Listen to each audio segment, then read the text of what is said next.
오늘 함께 묵상할 말씀은 요한복음 10장 1절에서 10절까지 말씀입니다. 내가 진실로 진실로 너희에게 이르노니 문을 통하여 양의 우리에 들어가지 아니하고 다른 데로 넘어가는 자는 절도며 강도요. 문으로 들어가는 이는 양의 목자라. 문지기는 그를 위하여 문을 열고 양은 그의 음성을 듣나니 그가 자기 양의 이름을 각각 불러 인도하여 내느니라. 자기 양을 다 내놓은 후에 앞서가면 양들이 그의 음성을 아는 고로 따라오되 타인의 음성은 알지 못하는 고로 타인을 따르지 아니하고 도리어 도망하느니라. 예수께서 이 비유로 그들에게 말씀하셨으나 그들은 그가 하신 말씀이 무엇인지 알지 못하니라. 그러므로 예수께서 다시 이르시되 내가 진실로 진실로 너에게 말하노니 나는 양의 문이라. 나보다 먼저 온 자는 다 절도요 강도니 양들이 듣지 아니하였느니라.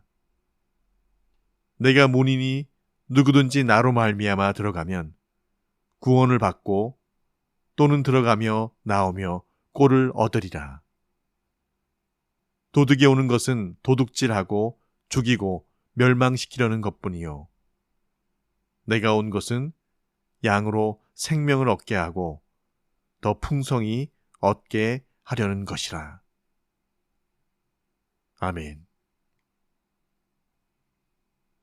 그러면 안 되지만 사람의 마음이란 것이 참 알 수 없는 것이라.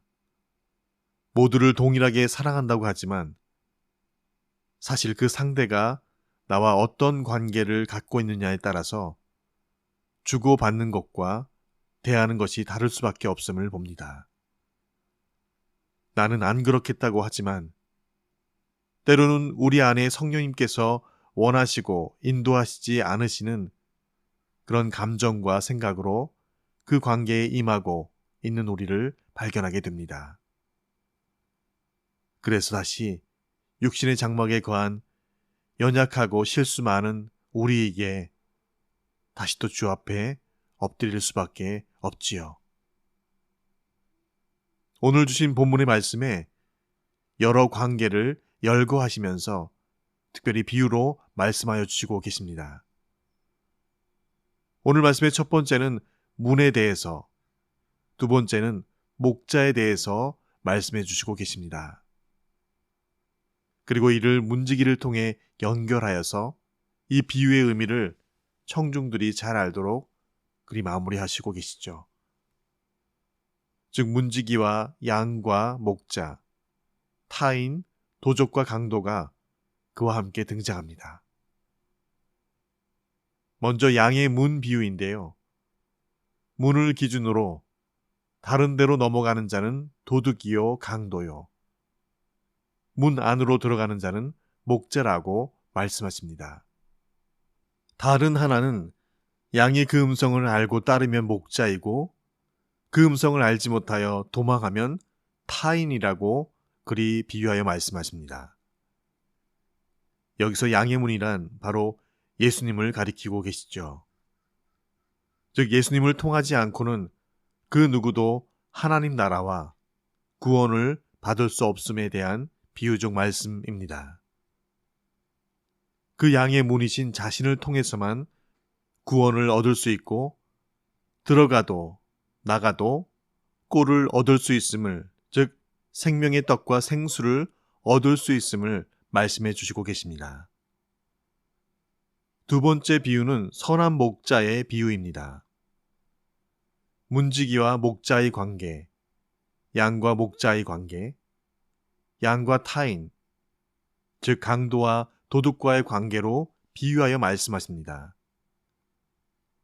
이 이후에 선한 목자로 등장하시는 분은 분명 예수님이신데 오늘 본문에서 등장하는 목자는 양의 문이 되신 예수님의 제자들을 의미하는 것으로 이해해야 맞습니다. 이것은 예수님의 모습이면서도 동시에 양떼를 위탁받은 제자들이 따라야 할 모습이기도 합니다. 예수님이 양의 문에 관해 비유로 교훈하셨지만 당시 유대인들은 그 말씀이 무슨 뜻인지 깨닫지 못했습니다. 양의 우리에 들어가면서 문으로 들어가지 않고 다른 데로 넘어가는 자는 절도며 강도라는 말씀은 너무나도 상식적이고 당연한 내용입니다. 또한 목자가 양의 문으로 들어가고 양들의 이름을 불러 들어가고 나오게 하는 것 또한 당시 사람들에게는 너무나도 잘 알고 있는 그런 일상이었죠. 그래서 그들은 예수님이 왜 이런 말씀을 하시는지 도무지 알 수 없었습니다. 그들은 예수님의 해석을 기다렸을 것입니다. 이러한 교훈 방법은 매우 효과적일 수밖에 없었지요. 누구나 알고 있는 사실을 비유로 설명하므로 어려울 수 있는 진리를 쉽고도 분명히 인식시킬 수 있기 때문입니다. 또 비유에 대한 해석의 말씀을 듣고 믿는 자와 진리에 대해 무관심한 자들을 나누는 효과가 있기도 합니다. 예수님의 해석을 잘 듣고 믿는 자만이 진리를 소유하게 되기 때문이죠. 예수님은 자신이 비유로 말씀하신 것이 너희가 듣기는 들어도 깨닫지 못할 것이요 보기는 보아도 알지 못하리라는 이 예언의 성취임을 말씀하셨습니다. 이는 메시아의 임재가 구원과 심판의 이중적 면이 있음을 잘 보여주고 있습니다. 양이 목자의 음성을 알아듣고 순종하듯이 그렇게 성도는 열린 마음으로 말씀을 듣고 믿고 행하여 선한 목자이신 예수님의 양임을 스스로 증명해야 하기 때문이죠. 예수님은 자신이 양의 문이라고 친히 말씀하셨습니다. 양의 문으로 들어가지 않고 다른 데로 넘어가는 자는 절도요 강도라고 말씀하신 것은 예수님이 자신이 유일한 구원의 통로임을 말씀하신 것이지요. 다윗은 그가 노래한 시에서 의인들이 들어가는 여호와의 문을 언급하고 있는데요. 바로 예수님이 바로 그 여호와의 문입니다. 마태복음 7장에는 예수님은 자신을 구원으로 가는 좁은 문으로 비유하시기도 하십니다. 그래서 믿는 자들에게 좁은 문으로 들어가라라고 말씀하십니다. 예수님 외에 자신이 구원의 길이라고 주장하는 자들은 영혼을 미혹하여 죽이고 멸망시키려는 그저 사단의 도구일 뿐이지요. 그들은 영혼들을 도적질하기 위해 예수가 가짜 메시아라고 미혹합니다. 구약시대에도 거짓 선지자들이 거짓 예언으로 백성을 미혹하여 하나님의 진리 말씀을 전하는 참 선지자들을 박해하였죠. 예수님은 그러한 도둑들과는 달리 자신이 이 세상에 온 것은 양들로 생명을 얻게 하고 더 풍성히 얻게 하려 함이라라고 그리 말씀하십니다. 거짓 그리스도인들의 공통적 특징은 사람들을 망하게 하며 속여서 그들의 것을 빼앗고 자신들의 욕망을 채운다는 것입니다. 그러나 우리의 참 목자이신 예수님은 양들을 위해 자기 생명을 내어주셨으며 그들에게 영생을 주시려 부활하셔서 구원의 은혜를 베푸셨다는 것이죠. 오늘 말씀을 묵상하면서 비유로 말씀하신 바에 등장하는 이들의 관계를 특별히 다시 주목하게 하십니다. 문지기는 목자에게 문을 열어줍니다. 양은 목자의 음성을 듣고 목자는 양의 이름을 하나하나 불러서 인도합니다. 그 이름을 기억하며 하나하나 친히 불러줄 때 그 양들은 자신의 목자가 누구인지 그리고 그의 음성을 기억하여 목자가 부르고 인도하는 대로 그 음성을 따르게 됩니다. 그러나 오늘 예수님께서 말씀하신 대로 다른 타인의 목소리를 절대로 그들은 기억하지 못합니다. 아니, 기억하지 않습니다. 양은 오직 목자의 음성과 그 인도가 절대적입니다. 그 관계는 양의 생명과 절대적이기 때문입니다. 그 관계가 깨어지면 양은 죽습니다. 더 이상 살 수 없습니다. 우리 밖에서는 결국 들짐승에 그리고 낭떠러지로 떨어져 죽고 맙니다. 그런데 이 관계와 아무런 상관없는 이들이 등장합니다. 오늘 본문에 예수님께서 지적하신 대로 6절에 예수께서 이 비유로 그들에게 말씀하셨으나 그들은 그가 하신 말씀이 무엇인지 알지 못하니라. 그것을 듣는 바리새인들은 이를 전혀 깨닫지 못합니다. 그들은 예수님과 목자와 양의 관계가 아니기 때문이죠. 반대로 목자와 양의 관계로 있는 양들에 대해서 5절에는 이렇게 설명하십니다. 타인의 음성은 알지 못하는 고로 타인을 따르지 아니하고 도리어 도망하느니라. 그런데 우리는 예수님을 나의 목자라고 그렇게 많이 노래하고 고백하고 찬양하면서 얼마나 그렇게도 빠르게 타인이 부르면 그렇게 손과 발이 반응하여 움직이는지 모릅니다.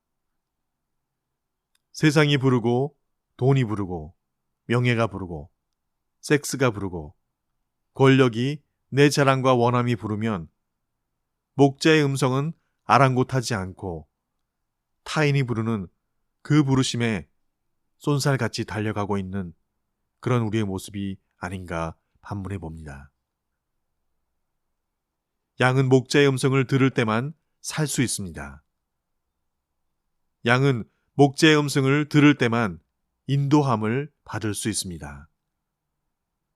그 음성을 떠나거나 벗어나거나 귀 기울인 것에서 잠시라도 게으르다면 이내 곧 들짐승의 이빨에 찢기고 낭떠러지에 떨어져 뼈가 으스러져 죽을 수밖에 없습니다. 오늘 그 예수님께서 양의 문이 되어 주셔서 우리를 인도하십니다. 오늘 예수님께서 친히 우리의 선한 목자가 되어 주셔서 우리의 이름을 불러주시며 들고 나오도록 그곳으로 인도하여 주십니다. 양된 우리는 목자 대신 주님을 떠나서는 아무것도 할 수 없습니다. 절대로 떠나서는 안 될 것이고 절대로 떠날 수 없습니다. 주신 말씀을 기억하며 함께 기도하시겠습니다. 내 안에 거하라. 나도 너희 안에 거하리라. 가지가 포도나무에 붙어 있지 아니하면 절로 과실을 맺을 수 없음 같이 너희도 내 안에 있지 아니하면 그러하리라. 나는 포도나무요 너희는 가지니 저가 내 안에 내가 저 안에 있으면 이 사람은 과실을 많이 맺나니 나를 떠나서는 너희가 아무것도 할 수 없습니다. 사람이 내 안에 거하지 아니하면 가지처럼 밖에 버리어 말라지나니 사람들이 이것을 모아다가 불에 던져 사르느니라. 너희가 내 안에 거하고 내 말이 너희 안에 거하면 무엇이든지 원한 대로 구하라. 그리하면 이루리라. 아멘. 아버지 하나님, 주님과 나의 관계가 뗄래야 뗄 수 없는 둘이 아닌 하나와 같이 그렇게 주님 곁에 붙어 사는 인생 되게 하여 주시옵소서. 목자 떠난 양은 죽음이고 목자 없는 양은 살 수 없음을 더 잘 깨닫고 묵상하여 단 한시라도 내 믿음의 눈, 목자 되신 그 주님 얼굴 바라보는 것에서 눈 돌리지 않게 하여 주시옵소서. 사랑하는 이의 눈을 한없이 쳐다보며 미소 짓듯 그렇게 주님 사랑하여 주의 눈 바라보게 하여 주시옵소서. 오늘도 우리를 눈동자같이 보호하시며 지키시는 내 구주 예수님의 이름으로 기도합니다. 아멘.